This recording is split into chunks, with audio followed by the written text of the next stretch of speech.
I started as a lettering artist and then moved into murals, and then now I also cook. I just graduated from culinary school. I wanted to incorporate food into this mural, but I couldn't quite figure out how to incorporate food in a way that wasn't like, eat your feelings.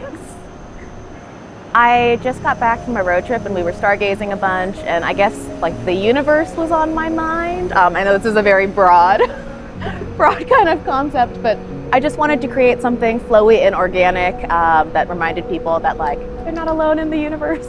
It's also one of those cases of paint what you know and like what you're comfortable painting, especially something large scale that I wasn't going to try something new for the first time. And I'm so used to working with like words, and so there's like a specific meaning. Some words are open to interpretation, of course, but usually it's pretty straightforward.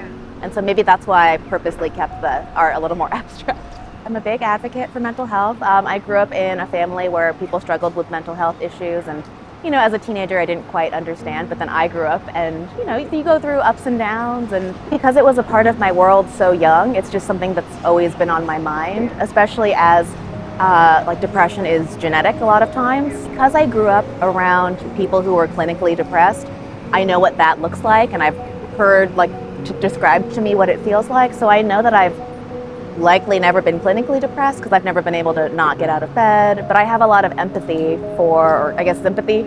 I always confuse the two. Yeah, I really feel for people who are going through it because I was around it a lot when I was younger. I think because I've been so cognizant of it, I just make sure I check in with myself a lot, like how I'm feeling, and if I am not feeling super good, I know that there are things that I can do, like go outside for a walk, drink some water, make sure I'm getting enough sleep, and like doing like the very simple things to take care of myself that seem kind of silly when you're feeling more depressed, but actually make a world of difference. Even just like having a friend over to do like an arts and crafts night.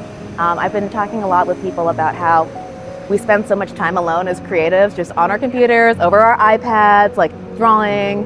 And I think that art making doesn't always have to be so isolating, which is why this project's so special, because you get everyone who most of the time is probably alone in their studio, like tinkering, thinking, and so to have everybody come out of their little caverns and come together for this cause, but also just to make art alongside each other is really like life-giving and nurturing and reassuring. This whole like experience is in support of good mental health, I think, for artists. I'm Lauren Hom, and you are not alone.